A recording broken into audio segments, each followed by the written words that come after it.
Okay, I got enough arrows in my inventory. Now, all I need is some food. Maybe if I go into this cave.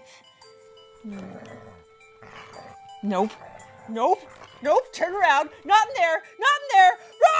Run! Ooh. I'll definitely need some more experience points before I can take on the six-horned cave beast. Oh, hey! I am glad you're here. I could use a little break. I like this game, but it's stressing me out a little bit. So there's so much to worry about. You need food to keep your strength up, clothes to keep you warm, armor to keep you protected, sleep, water, exercise. It is too much like real life. Well, except for the six-horned cave beast. It's a good thing today we're learning about peace. It's a fruit of the spirit, which is like a real-life power-up. It's something God is doing in us to change the world around us. When I think about peace, I think about being on top of a mountain, a cool breeze running through my hair, able to see the tops of trees down below me. Ah! Oh, not the six-horned cave beast! Run, run, run! Oh, the Bible story today is about not worrying about stuff, like what you're gonna eat. And I'm really worried that I'm gonna be eaten! Run, run, run, run, run, run, run!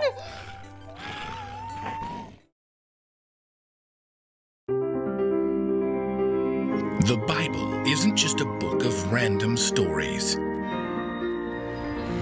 It's 66 different books that come together to tell one story. An incredible one. About God's love for us. And now for an amazing story. Inspired by the book of Matthew, chapter 6, verses 25 to 27. The Bible is filled with words of wisdom that encourage us to love God, love others, love life. Sometimes Jesus used stories to help people understand how God's truth played out in their lives. And that's what stories can do for you. In the book of Matthew, Jesus tells us, I tell you, do not worry. Look at the birds of the air. They do not plant or gather crops. They don't put away crops in storerooms. But your Father who is in heaven feeds them. Aren't you worth much more than they are? Can you add even 1 hour to your life by worrying? Let's see how this truth plays out in someone's life today. Most of Colin's friends had 1 or 2 siblings, but in his own family, it was just him and Mom and Dad. They went on cool vacations together. Wow! It's like we're walking in the air right over the canyon! Colin's parents cheered him on at every basketball game. Dribble it, pass it, let's make a basket! They even had a spare bedroom set up for family gaming sessions of Mario Epic.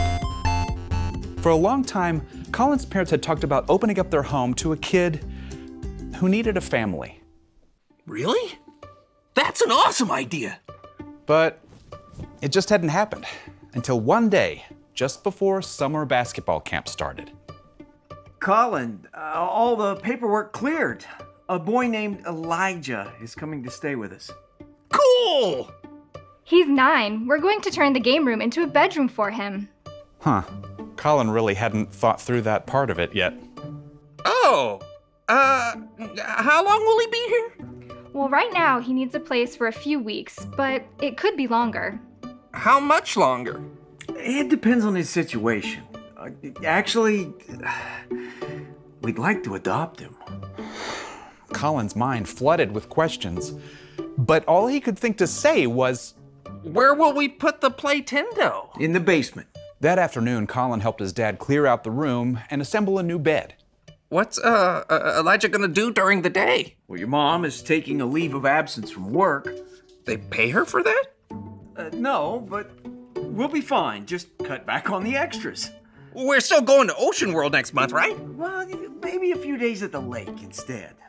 Oh, I still get basketball camp? Of course. And you'll still travel to all my games? We just don't know yet, Colin. This is new for us, too. Yeah, well, you gotta choose. Even though Colin knew he should be excited about Elijah's arrival, he still felt like his whole world was tipping upside down.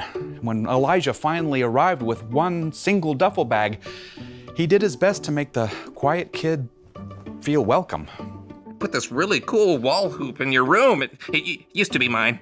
Oh, Wanna shoot some hoops in the driveway? I don't really play. That was the most Elijah said all evening before disappearing up to his room immediately after dinner. He didn't even say goodnight. I'll go check on him. Elijah's been through things we can't even imagine, Colin. Give him some time. Colin flopped down on the couch. At least things will be normal at camp. But they weren't. Johnson, get over here. Colin hurried over to Coach Winter. I want you to practice with the second team. Second team? We got a deeper bench this year. You'll work your way back up. Yes, sir. Colin had been a starter on his team ever since he began playing, and now he just felt like a heavy weight had landed on his stomach, and his playing showed it. Coach called him over at the break. You okay, Johnson? Yeah. No.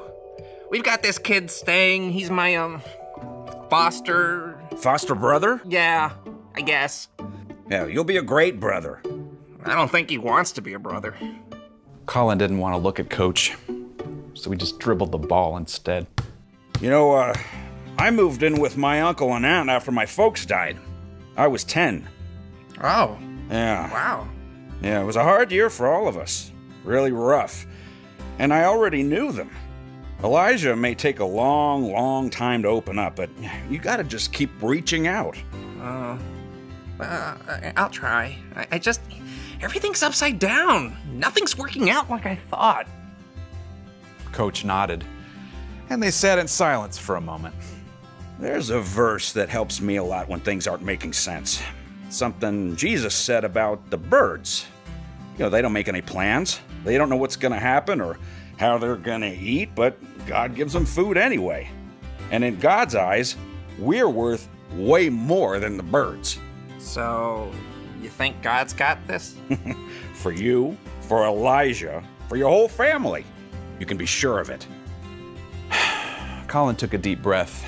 He couldn't control Elijah or his parents or the fact that there were some really great players on his team, but he could choose to keep going and trust God with the outcome. Thanks. That helps, I guess.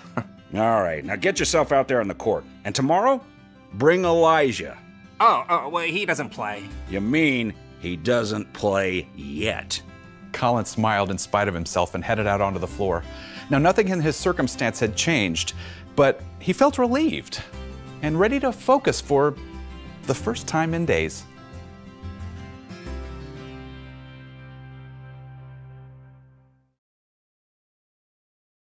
What do you worry about? Do you worry about making friends? Do you worry about whether or not one of your parents can find a job? Do you worry about what you'll wear or what you'll eat? Do you worry about having enough? Well, we all worry sometimes, and you're just like everybody else if you worry. But the Bible says that you don't have to worry. God takes care of the birds. He takes care of the flowers. He'll take care of you.